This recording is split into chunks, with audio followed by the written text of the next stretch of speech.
무림수사관 17. 적설하의 밤. 1장. 붉은 눈꽃의 전설. 북천 설원지대. 해마다 한 차례 하늘에서 붉은 눈꽃이 흩날리는 밤이 있다. 사람들은 그것을 적설하라 부른다. 붉은 눈은 불길의 상징이며 무림에서는 오래전부터 그 밤에 피해 숙청이 일어난다고 전해졌다. 진호연은 무림맹으로부터 한 통의 긴급 서찰을 받는다. 설원의 외딴 문파 빙신문이 적설화가 내리던 날 단 한 사람을 남기고 모두 몰살당했다는 것. 살아남은 자는 단 하나. 아직 어린 소녀 윤설아. 2장. 설원의 잔혹극. 진호연이 빙신문에 도착했을 때 눈으로 덮인 대지는 핏빛으로 물들어 있었다. 검으로 베인 흔적도 독의 기운도 아니었다. 오직 차갑고 정교하게 절제된 내공의 흔적. 죽은 자들의 표정엔 고통이 없었고 마치 자발적으로 죽음을 받아들인 것 같았다.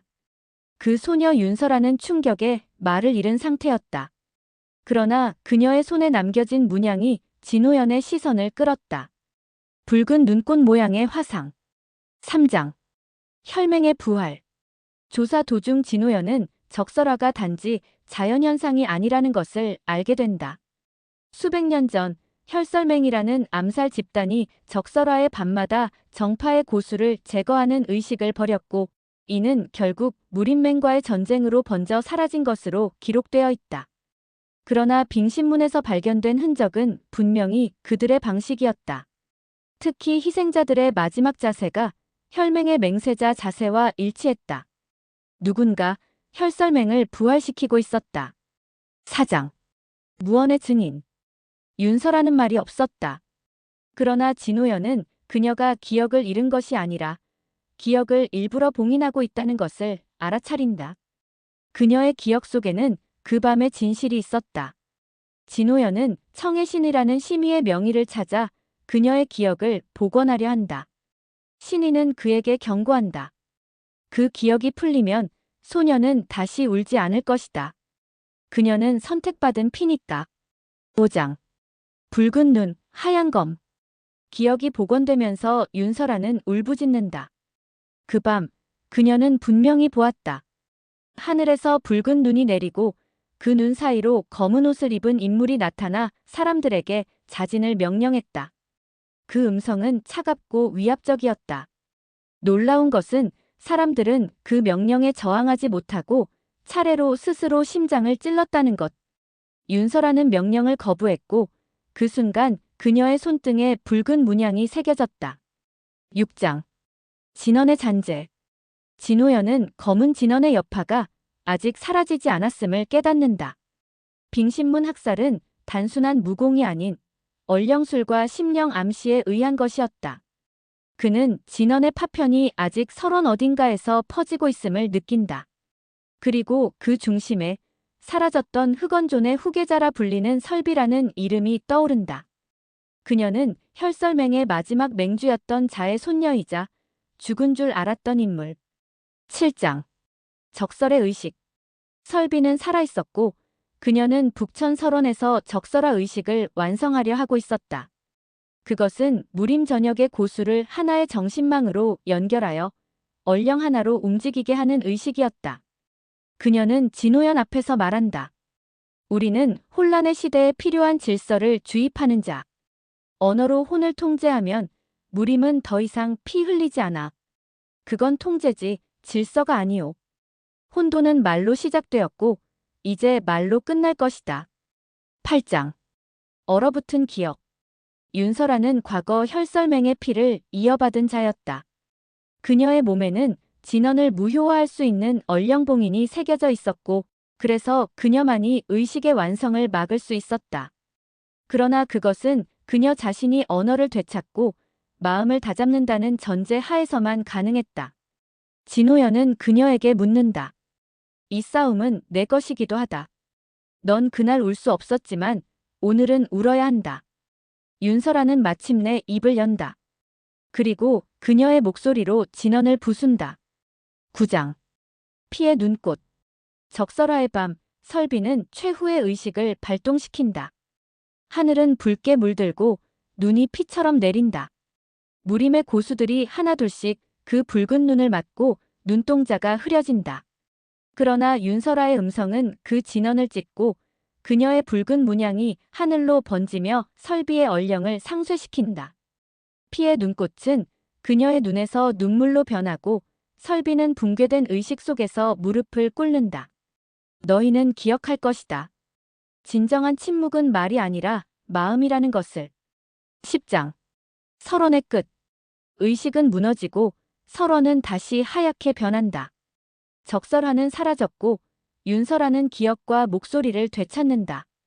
그녀는 진호연에게 묻는다. 이제 저는 어디로 가야 하나요? 말의 무게를 아는 자라면 어디든 길이 될 수 있다. 빙신문은 다시 세워지고 윤설아는 그 첫 번째 제자가 된다.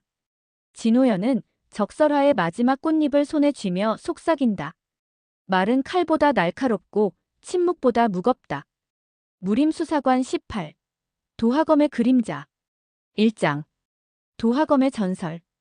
무림에는 전설적인 도검이 있다. 도하검. 이 검은 한때 무림을 호령했던 고검객 도하객의 소유였으며 꽃잎처럼 아름다운 붉은 검신이 특징이다. 도하검은 그 힘만큼이나 많은 이들의 욕망과 증오를 불러일으켰다. 진호연은 도하검과 관련된 한 통의 밀서를 받는다. 도하검을 찾으려는 자들이 다시 움직인다. 그 경고와 함께 무림 곳곳에서 도하검과 관련된 수상한 사건들이 잇따라 발생한다. 2장. 도하검을 찾는 자들. 진호연이 조사에 나서자 도하검을 탐하는 자들이 드러난다. 정파의 고위 간부 강무은, 비밀결사 흥년회, 그리고 도하객의 후예라 자처하는 화진 등이었다. 각자 다른 목적과 이유로 도하검을 손에 넣으려 한다. 진호연은 이들 사이에서 갈등과 음모를 감지한다.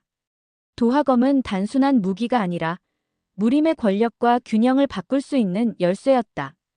3장. 도하원의 그림자. 도하검의 행방은 도하원이라는 고대 무림 유적지와 연관되어 있었다. 도하원은 오랜 세월 폐허가 되었으나 최근 이곳을 수색하는 자들이 나타나며 마을 주변에 긴장감이 돌았다. 진호연은 도하원을 찾아가며 도하검에 얽힌 과거와 비밀을 하나씩 파헤친다. 그 속에는 도하객과 그의 연인, 그리고 무림을 뒤흔든 비극적인 사랑 이야기가 숨겨져 있었다. 4장. 불꽃 속의 진실. 도하원에서 진호연은 한 비밀의 문을 발견한다. 그곳엔 도하객이 남긴 유언과 진실이 담긴 고문서가 있었다. 도하검은 단순한 무기가 아니었다.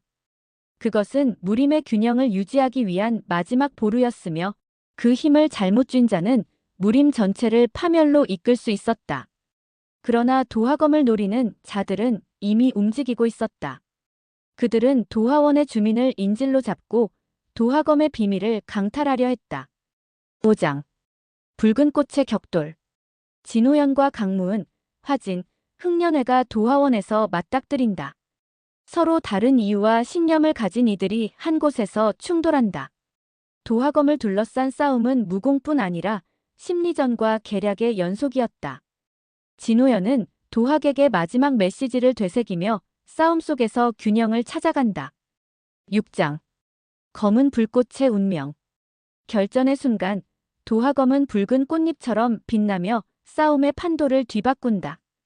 그러나 도하검의 힘은 만만치 않았다. 그 검신은 그 자체로 살아 움직이는 듯 휘두르는 자의 마음을 시험한다. 진호연은 도하검의 그림자 속에서 무림의 미래를 위해 올바른 선택을 해야 함을 깨닫는다. 힘은 결국 어떤 마음으로 쓰느냐에 달려 있었다. 7장. 선택과 희생. 진호연은 도하검을 손에 쥐고 자신을 공격하는 강무훈과 화진을 막아내지만 무림의 혼란을 막기 위해 도하검을 파괴하기로 결심한다. 도하검을 파괴하는 순간 검신에서 흩어진 붉은 꽃잎들이 바람에 날리며 무림 곳곳에 퍼져나갔다. 그것은 무림의 새로이 꽃 피울 희망과 경고의 상징이었다. 8장. 도하원의 봄. 도하원은 다시 평화를 되찾았다. 붉은 꽃잎은 사라졌지만 그날의 기억은 무림에 오래도록 남았다. 진호연은 무림수사관으로서 또 다른 길을 걷기 시작했다. 도하검의 그림자는 사라졌지만 무림의 미래는 아직도 진호연과 그를 따르는 자들의 손에 달려 있었다. 다음 무림수사관 19은월의 속삭임.